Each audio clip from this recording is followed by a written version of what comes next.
Hi, and welcome to Chapter 15.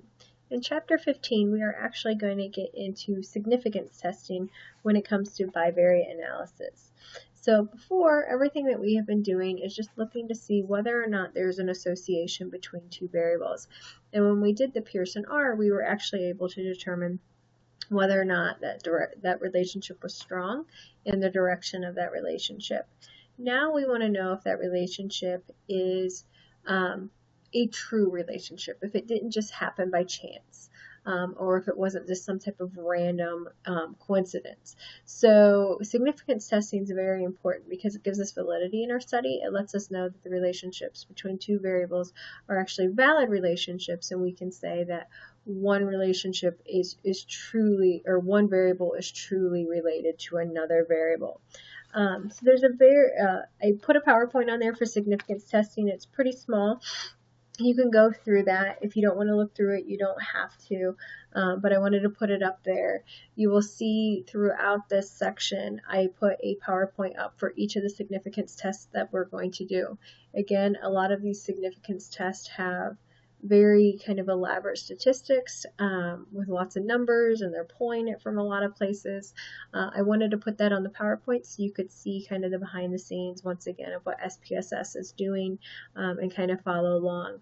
But luckily for you, SPSS will do all the statistics for you pretty much immediately, so you won't have to be filling this out by hand or doing any of these by hand, and in fact you just have to know how to interpret the tables and what they mean. So even though I give you a PowerPoint in each one and I walk you through step by step, it's just a way to get you to kind of understand what the statistics are doing and understand what the statistics are saying. So the first test of significance that we're going to do is what we call the chi-square. This chi-square is the test of significance we conduct when we have nominal or ordinal variables. So again, metric and interval variables, or interval and ratio variables, also known as metric variables, will not work on this. It'll kind of fall apart. There's too many categories in those variables. So chi-square is reserved for only nominal and ordinal variables. So we're going to walk through this with the book starting on page 264, 265. And they want us to run a chi-square with the descriptives, or with the two variables of abortion for any reason and religion. So what they're trying to determine is, does religion, your religious affiliation, dictate whether or not you believe in abortion for any reason? And so how you go about doing that, let me move this so you can see up here, is we're going to go to Analyze, we're going to go to Descriptives first, and we're going to go to Crosstabs. Again, if you right click, you can hit Display Variable Names, and if you right click again, you can get sort alphabetically. So abortion any is going to go here in our row column, and you're going to get religion down in our column area. There we go. Oops. You're going to want to click the cells button over here. What chi-square does is it looks at the observed frequencies, so the actual frequencies of the variables, so the actual respondents' answers, and compares them to what would have been expected. So that is the whole purpose of chi-square. So when we do this, we first want to see the observed counts, but we also want to see the percentages in the columns, and this will become clear in a moment. Click continue and then click OK, and you will see that a cross tab comes up that you should be pretty familiar with from last time, since we did, it seems like, a million cross tabs. So you see, again, as we saw in crosstabs before, there's a count here. It tells you that 164 Protestants answered yes, that they support a woman getting an abortion for any reason. 86% said yes. 86 Catholics, sorry, not percent. 86 Catholics said yes. 9 Jewish and 121 who did not have a religious affiliation said yes, they support a woman having an abortion for any reason. And then you can see the no counts below here. Where the observed and the expected come into play with chi-square, what it's looking at is that if there was no relationship between religious affiliation and whether or not you supported an abortion for any reason, you would expect 44.6% of Protestants to say yes, and 44.6% of Catholics to say yes, and 44.6% of Jewish people to say yes, and 44.6% of people who are not affiliated to say yes, and then roughly the 55.4% of them to say no across the board if there was no relationship. But if there is a relationship, you would expect these percentages to vary. And if you look across the board, you do see that these percentages vary quite a bit from 44.6%.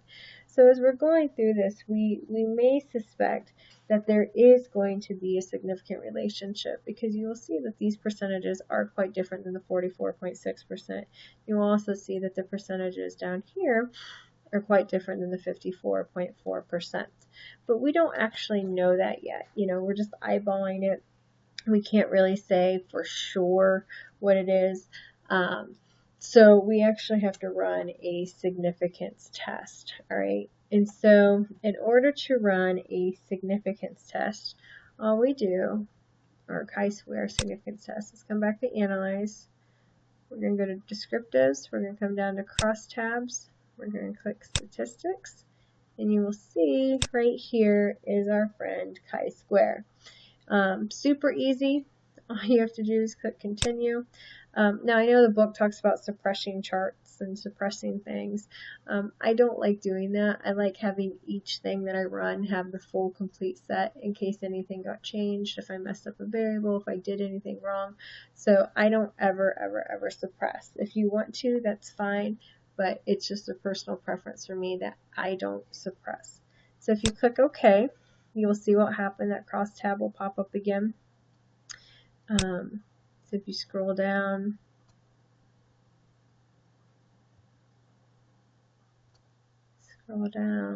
you see the cross tab again, and then here is what we're looking for, is the chi-square test.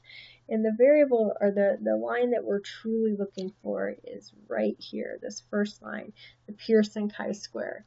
And we're looking at this column right here, this significance column. What's really important here is if the level of, or the number here is less than the significance level that you have dictated, then the variable is significant, and that means that the relationship between religious affiliation and supporting abortion for any reason is actually a true relationship and is not a relationship by random. Most people pick their significance level at 0.05 or 0.01. At times you might even see 0.001. Regardless of what significance level we would have picked here, you would see, because the significance level is 0.000, that this is a very strongly statistically significant relationship, that there is a relationship between religious affiliation and abortion for any reason. So again, if you go through the PowerPoints, you'll see all the nuances of this, how you actually calculate it, how you take the observed values and the expected values, and then you crunch the numbers, and then you have to go into a chart and find a critical value that's associated with the degrees of freedom and the variable that you have, and then you have to compare your chi-square value, this chi-square value, to that critical value to determine if it is actually significant. What's really great about SPSS is it did all of that for us very quickly, and all we had to do is look at this number and we could say it's a significant relationship between the two variables. So that is chi-square. I'm going to shut out of this. Again, remember, chi-square is associated or used when you have nominal or ordinal variables. So a nominal or ordinal independent variable and a nominal and ordinal dependent variable. The next set of statistically or of significance testing that we're going to do are t-tests, all right? And what we do in a t-test is we are comparing means of two groups. So say we want to compare men and women on their life expectancy. So we can compare the mean life expectancy for men to the mean life expectancy of women. And determine if there is a significant relationship between sex and gender and life expectancy. Or if we want to look at the differences between, say, a Republican and a Democrat. and say we're looking at income. Who makes more money, Republicans or Democrats? And so we would look at the mean income and see if it's different between Republicans and Democrats. So when we use a t-test, we are using a metric, which is an interval or ratio dependent variable or outcome, and a dichotomous independent variable. And a dichotomous independent variable means that there's just two categories. So it could be white, black, it could be male, female, it could be Republican, Democrat, it could be adult, juvenile, but there's only two categories in the independent variable. And you're comparing the means between those independent variables. That is why the outcome variable or the dependent variable must be a metric variable or an interval ratio variable.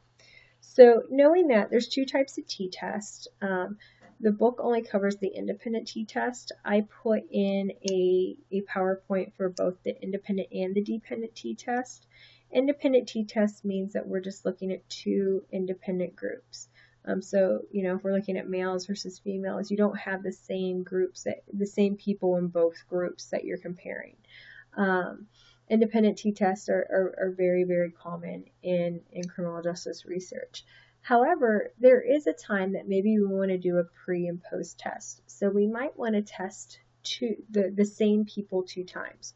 And an example would be, say I'm looking at the number of offenses that an individual has committed in 3 years. And so I look at 3 years before they go through some program. So I get a mean number of offenses that individuals commit, right? And then I put them in some type of treatment program, correctional treatment program. And I look 3 years after that treatment program, and I want to see if the means are different from before the treatment program and after the treatment program. And so I'm actually testing the same group of people twice. And that is what we call a dependent t-test. So again, the book doesn't go over a dependent t-test. I'll show you real quick in the SPSS when we're going through the independent t-test where you can find the dependent t-test. It follows the same thing. It's interpreted the same way. But the book only goes over an independent t-test. So that's what we're going to walk through now. So what the book would like us to do, if you look at page 272, is look to see if there is a difference in this sample in age, in mean age between men and women. So to do that, you can go to Analyze. First of all, you want to see the means. So you can go to Compare Means, click on Means. Your dependent variable is age. So remember your dependent variable is metric or interval and ratio. And your independent variable, you have to come all the way down here, is sex. Okay, and so you click OK, and all this is going to give you is their means. It's not going to give you anything about statistically significant differences at all. But if you look at this, you can see the means are very close. Males is 47.73, females are 48.63. So just knowing that, it's most likely not going to be significant, but we still have to run a significance test to make sure. So again, we have a dichotomous male-female independent variable, we have a metric dependent variable, and we're comparing the means between the two. So if we want to run our t-test, come up here to compare means, and we're going to go to independent t-test. Right, so that's what we're going to go to right now. If we were looking at that pre-post test like I talked about before, you would pop down here to the paired sample t-test and you would fill everything in here. But again, you're not going to do that, and so you don't have to worry about that right now. But you're going to come down here to compare means. You're going to go independent t-test. Okay, your test variables here are your dependent variable, so your age is going to go here. Your grouping variable is the independent variable, so that is sex. What you will see is it won't let you click OK yet because you have to define the groups. Because it's a dichotomous variable, this is really easy. You just click 1 and you click 2 here because 1 equals male, 2 equals female. Click continue. Pretty easy. Click continue, then you click OK. And what you will see very quickly, you will see that a chart comes up that gives you just the N, means the number of males, the number of females in the study, gives you their means again, the standard deviation, standard error, the mean. But what you'll also see is that it gives you a chart that has the t-test. Forget the f-test right now. You don't have to worry about that. It's nothing that we were concerned with when we were running a t-test.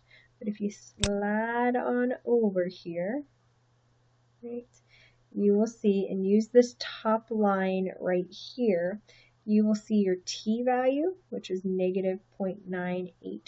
You will also again see the significance column, right? And you're really concerned about this number right here. That number, if it's below your significance level, so if it's below 0.05, if that's what you deemed it as, if it's below 0.01, or if it's below 0.001, those are the three standards in the field, that is considered a significantly a statistically significant difference. So that would mean that the two means that you're comparing are actually truly different from one another. If it's above 0.05 or 0.01, if that's what you deemed it as, that means that difference is not statistically significant, and it could be due by chance or by random. So if you look in this case, you can see it's not significant at all. So we would say this is a non-significant relationship. So there is not a significant difference in the means between men and women in this sample. So again, a t-test, you have a dichotomous independent variable, right? So you can only have two categories, but a lot of times in our research, we have more than two categories in our independent variables.